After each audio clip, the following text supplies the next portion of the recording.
1986's Highlander was a hell of a great movie. From its imaginative storyline to its amazing cast to its pounding rock anthem title song by Queen. Truly a classic. Its success spawned a bunch of unfortunate sequels, most of which should really be avoided at all costs. An exception to this, though, was Highlander the Series. The show ran for 6 seasons and starred Adrian Paul as a descendant of the original Highlander from the movie. The series added so much richness, detail, and backstory to the world of the original movie. One of the interesting quirks of the series was that throughout its run, it featured many superstar cameos. That's why today, we're going to be looking at the top 10 cameos in the Highlander series. I was going to make the number 10 spot Bull Shannon from Night Court, aka Richard Mall. He was the bad guy from the very first pilot episode, but he was just too much of a ripoff of the Kurgan from the original movie, and the initial concept for the series does kind of suffer from the criticism of being too much of a ripoff of the original. So instead, at number 10, we will begin with... After late 80s undercover cop drama 21 Jump Street ended in 1991, most of the main cast went on to find other acting roles. Johnny Depp became, well, Johnny Depp. The rest of them, though, never really achieved anywhere near the same level of success. However, 2 of the main cast ended up in episodes of Highlander. Lovable oaf Doug Penhall, played by Peter DeLuise, son of the legendary Dom DeLuise, was on one episode playing a character named Clinch. Not an immortal, just a bouncer, but he actually turned out to be kind of a compelling villain. Detective Harry Aoki, a Vietnamese refugee disguised as a Japanese immigrant employed as an undercover cop playing a high school student. Yeah, this character had a lot going on in 21 Jump Street. In Highlander, he played a Bruce Lee-esque action star. Both he and Adrian Paul were skilled martial artists, which led to some really incredible fight scenes.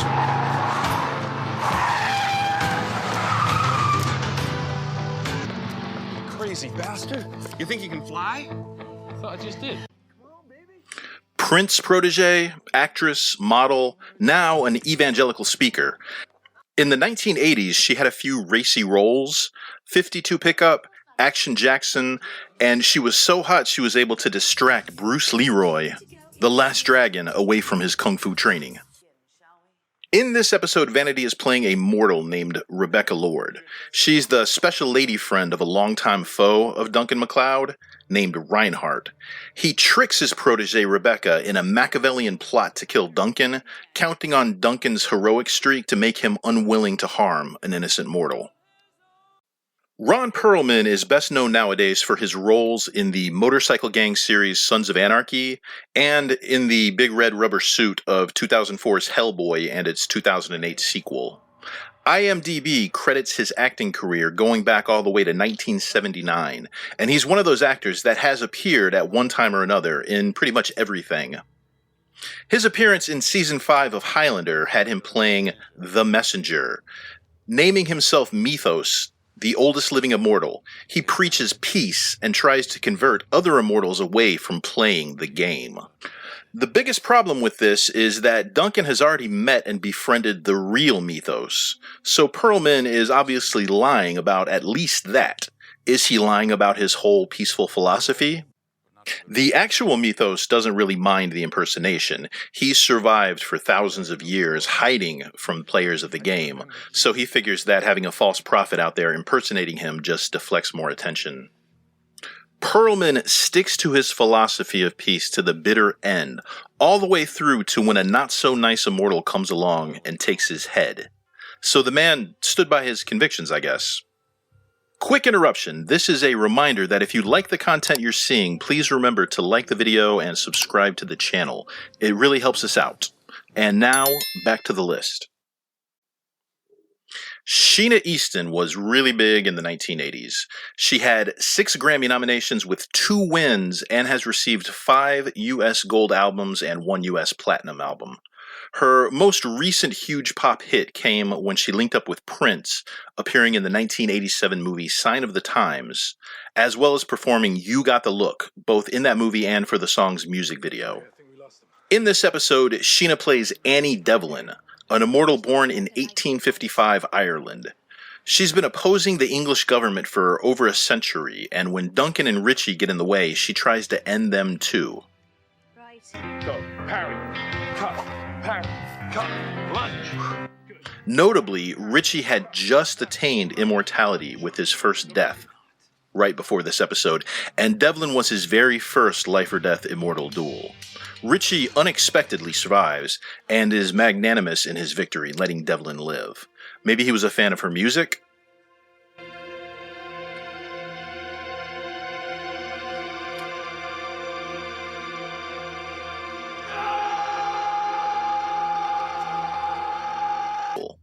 Although it must be said that his role in John Carpenter's They Live was absolutely fantastic, attaining much rightly deserved cult classic status.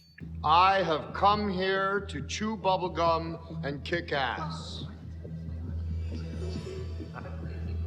And I'm all out of bubble. Made him so popular in wrestling. Maybe he should have stuck with that. So, when Roddy wasn't hosting Piper's Pit or running out of bubblegum, he appeared in Season 2 of Highlander, playing Anthony Galen, a century-and-a-half-old immortal who, when he's not involved in the game, makes money as an assassin. That career comes to an abrupt halt when he gets the chop from Duncan. Marion Cotillard is a stunningly attractive French actress who's been hitting it big in Hollywood lately. You may recognize her as Talia al Ghul in The Dark Knight Rises, and DiCaprio's dead wife that torments him from the movie Inception. Cotillard appeared in Season 1, Episode 21. She was not an immortal, though the adopted daughter of one.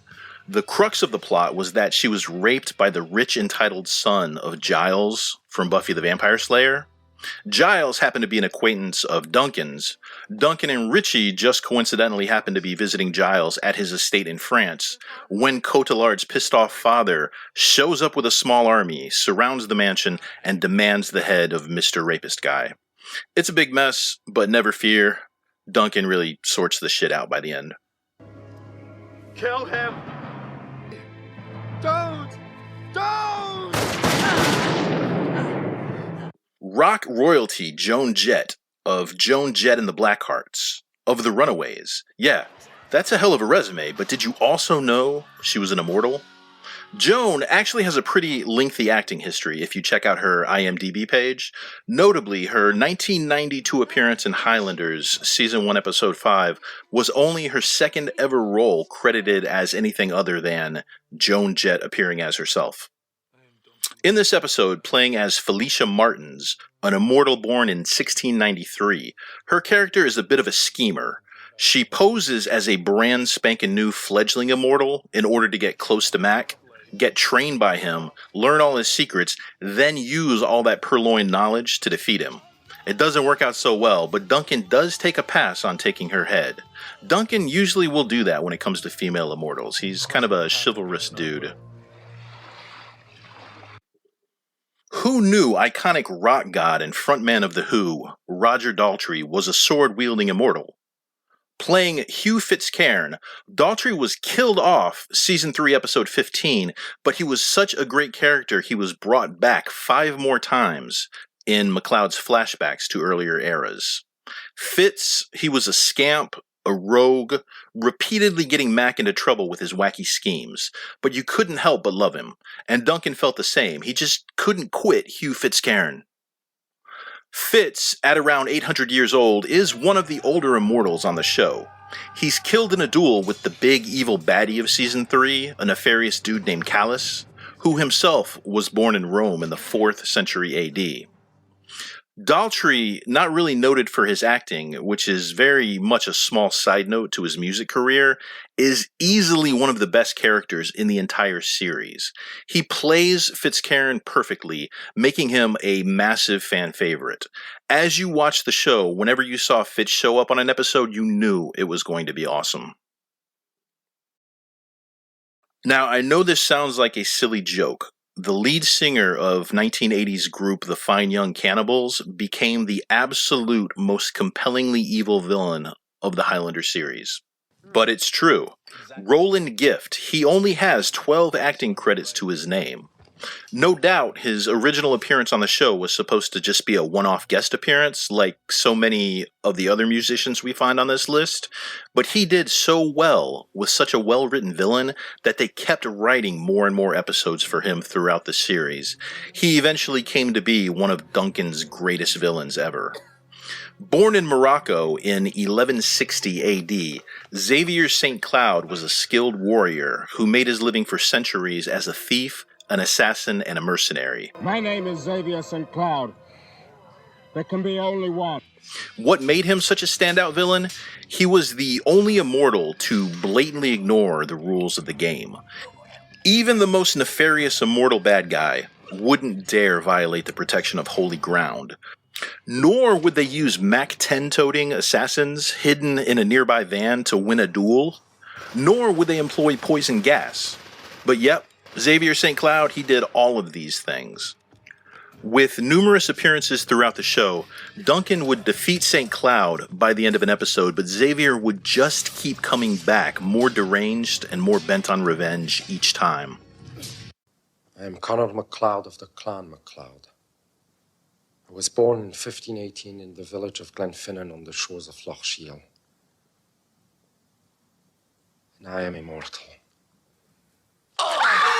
So, number one on our list couldn't possibly be anyone other than Christopher Lambert, the original Highlander, Conor MacLeod himself. Now, Lambert declined to do the TV series and still had future plans for Conor in future movies, some of which they did make, and side note, they're all shit. Don't watch those. Avoid them.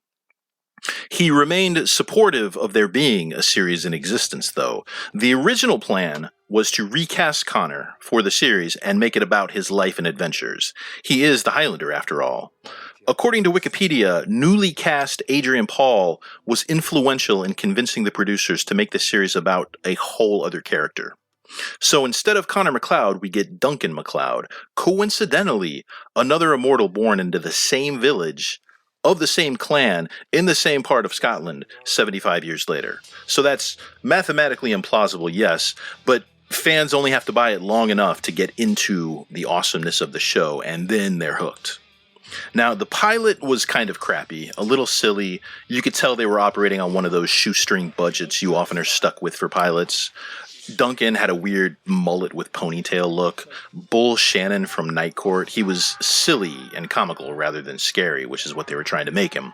What saved that episode was the cameo appearance of the man himself, Christopher Lambert.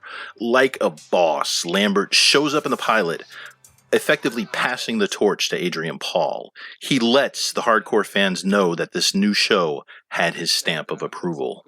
And that's why Christopher Lambert is the number one cameo appearance. And that will do it for today's video. Thanks for going on this journey with us. Let us know how you liked it in the comments section, and also don't forget to like the video and subscribe to our channel as we bring you more thoughtful and intriguing content in the future.